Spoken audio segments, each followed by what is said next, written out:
Hello students, आपके screen के सामने ये जो न्यूमेरिकल कह सकते हैं या प्रॉब्लम दी गई है ऑर्गेनिक केमिस्ट्री में। तो ये ऑर्गेनिक केमिस्ट्री में प्रॉब्लम दी है, इसको अगर आप थोड़ा स्क्रीनशॉट लेकर इसको समझ लीजिए, ठीक है।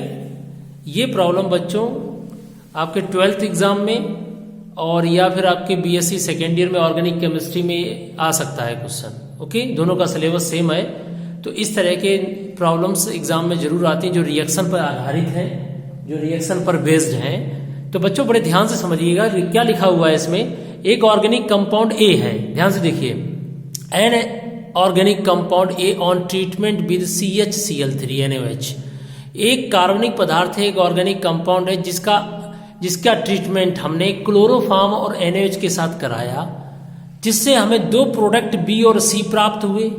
ओके, और सेम प्रोडक्ट डी लिखा ना इसमें, दोनों जो है देते हैं बी और सी दोनों एक सेम प्रोडक्ट डी देते हैं। कब? जब बी और सी का ऑक्सीडेशन कराया जाए। ओके, तो हमको प्रोडक्ट प्राप्त होता है सेम। तो बी और सी का जब ऑक्सीडेशन कराया जाएगा तो सेम प्रोडक्ट प्राप्त होंगे, मतलब ई और एफ। बीच और आइसोमेरिक, दोनों आइसोमर होंगे एक दूसरे के, जिनका फार्मूला C7H6O3 होगा। इसका मतलब एसिड होगा, तभी तो ऑक्सीजन 3 है। On heating with soda lime, अगर हम सोडा लाइम के साथ उन दोनों को हीट करेंगे तो उसमें एक कंपाउंड वही प्राप्त होगा जो हमने स्टार्टिंग में लिया था, ए। तो zinc dust distillation of A, okay, zinc dust का उसका जिंक के साथ में उसका हम जिंक डस्ट के साथ में डिस्टिलेशन करेंगे, फिर से हमको कंपाउंड प्राप्त होगा नया जी। आइडेंटिफाई करना ए से जी तक कौन कौन से कंपाउंड है। तो बच्चों अगर आप ध्यान से देखो, इसको समझने के लिए सबसे पहले हम आपको बताना चाहेंगे कि इसमें इस रिएक्शन में ऑर्गेनिक कंपाउंड ए जो है, जिसकी रिएक्शन हम क्लोरोफॉर्म NaOH से कराते हैं, ये बस यहीं से क्लू मिल गया मुझे रिएक्शन का। This is a राइमर-टाइमन reaction. बच्चों राइमर-टाइमन रिएक्शन जानते हो क्या होती है? जिसमें हम लोगों को सैलिसल्डिहाइड प्राप्त होता है। तो जहां पर क्लोरोफॉर्म NaOH मिल जाता है वो राइमर-टाइमन रिएक्शन होती है। और दो प्रोडक्ट मिलेंगे BC, यानी आर्थो होगा, एक पैरा पे होगा।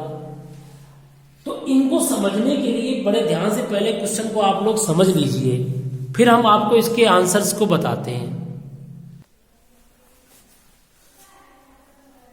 बच्चों अब आपके सामने ये आंसर है, समझिए ध्यान से। सबसे पहले फिनॉल, ये हमारा ऑर्गेनिक कंपाउंड ए है, ठीक है। ये क्लोरोफॉर्म और NaOH के साथ रिएक्शन करके राइमर-टाइमन रिएक्शन दे रहा है।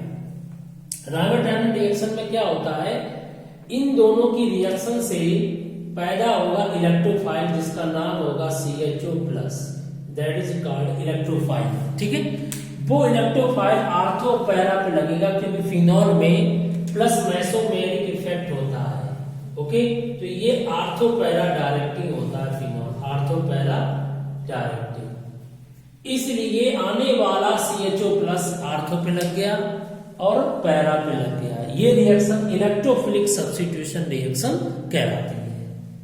फिर हमने क्या किया, उसमें लिखा है कि एक ऑर्गेनिक कंपाउंड है जिसका ट्रीटमेंट क्लोरोफॉर्म और NaOH के साथ करते हैं, जिससे प्रोडक्ट बी और सी प्राप्त होते हैं, और जो दोनों सेम प्रोडक्ट देते हैं डी। अब सेम प्रोडक्ट डी कब देंगे? जब हम इन दोनों की रिएक्शन जिंक डस्ट से कराएंगे। बच्चों जिंक जहां आ जाए डस्ट, तो समझ लीजिए फिनॉलिक ग्रुप जो तुम्हें दिख रहा है ये गायब हो जाएगा, इसमें से O हट जाता है। तो ये जब दोनों से OH हट जाएगा, जिंक डस्ट लिया है तुरंत, ये क्या है, किसका टेस्ट है? जिंक डस्ट लेते ना, ये फिनॉलिक टेस्ट है। OH गायब हो जाएगा तो CHO बचेगा, तो इसलिए CHO को एक जगह लगा दिया, CHO लगाए, तो इस तरीके से D बन गया तुम्हारा सेम प्रोडक्ट। फिर लिखा है बीच और, अब देखिए कंपाउंड बी और सी का ऑक्सीडेशन कराया जाए, कह रहा है कंपाउंड बी और सी का ऑक्सीडेशन कराया जाए, तो हमको दो प्रोडक्ट प्राप्त होते हैं, ए और ई और एफ प्राप्त होते हैं ऑक्सीडेशन पर, और जो आपस में एक दूसरे के आइसोमर है। देखो ना, अगर हम इसका ऑक्सीडेशन कराएंगे CHO का तो COOH आ गया आर्थो पर, पैरा पे CHO तो पैरा पे आ गया तुम्हारा COOH आ गया। देखो दोनों फार्मूला सेम है पर दोनों की स्ट्रक्चर अलग अलग है, बोथ आर आइसोमर, E और F प्राप्त हो गया और इनका फार्मूला भी सेम है। ठीक है, उन्होंने फार्मूला कौन सा दिया था, C7H6O3, इनका फार्मूला C7H6O3 है दोनों का, बट दोनों आइसोमर है एक दूसरे के, एक आर्थो पे एक पैरा पे। अब कह रहा है कि E और F और heating with soda lime E और F, सोडा लाइम की प्रेजेंस में EF को गर्म करिए, हीट करिए, तो सोडा लाइम जानते हो डीकार्बोक्सिलेशन कराता है, तो इसमें COOH गायब हो जाएगा, उसकी जगह पर H आ जाएगा बच्चों, COOH गायब हो जाएगा, उसकी जगह H आ जाएगा।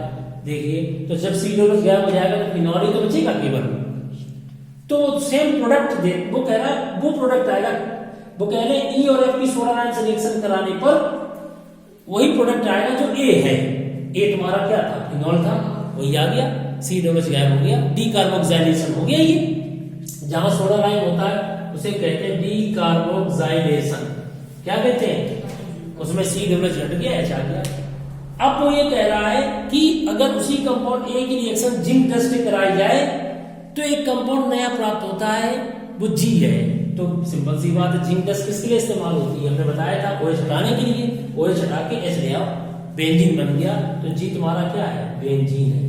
तो A से लेके G तक के केमिकल रिएक्शन के साथ आइडेंटिफाई करिएगा। तो A निकला फिनॉल, B निकला तुम्हारा आर्थो सैलिसल्डिहाइड कह सकते हैं, और यहां पर ये है, इसे क्या बोलेंगे, पैरा हाइड्रोक्सी बेंजल्डिहाइड। ये आर्थो हाइड्रोक्सी बेंजल्डिहाइड, ये पैरा हाइड्रोक्सी बेंजल्डिहाइड। और तुम्हारा D क्या निकला, बेंजल्डिहाइड। E क्या है तुम्हारा, ये तुम्हारा सैलिसिलिक एसिड है, लेकिन F तुम्हारा है पैरा हाइड्रोक्सी बेंजोइक एसिड। और ये जो तुम्हारा है निकला, A तो जानते हो फिनॉल है, और G तुम्हारा निकला बेंजीन है। बच्चों इसका स्क्रीनशॉट ले लीजिएगा, इस तरह की प्रॉब्लम्स आप पूछ सकते हो अगर कोई प्रॉब्लम है, कोई डाउट है। हाँ बच्चों एक बात का ध्यान रखना, इस क्वेश्चन में आप अगर इस क्वेश्चन को देखते हैं, इतना बड़ा क्वेश्चन जो लिखा हुआ है, तो प्लीज घबराना मत, क्योंकि इस तरह के क्वेश्चन बहुत इजी होते हैं। बस आपको रिएक्शन के बारे में नोन होना चाहिए, कहीं पर एक क्लू मिल जाता है, जैसे आप स्क्रीनशॉट ले सकते हो, मैंने कहा था इसका क्वेश्चन का। ठीक है बच्चों, तो इस तरीके से ये उसका आंसर हो चुका है। ठीक है, अगर फिर भी कोई डाउट होता है तो आप कमेंट सेक्शन में जाके अपनी प्रॉब्लम को शेयर करिएगा, हम उस पर भी वीडियो बनाने की कोशिश करेंगे। Thank you very much.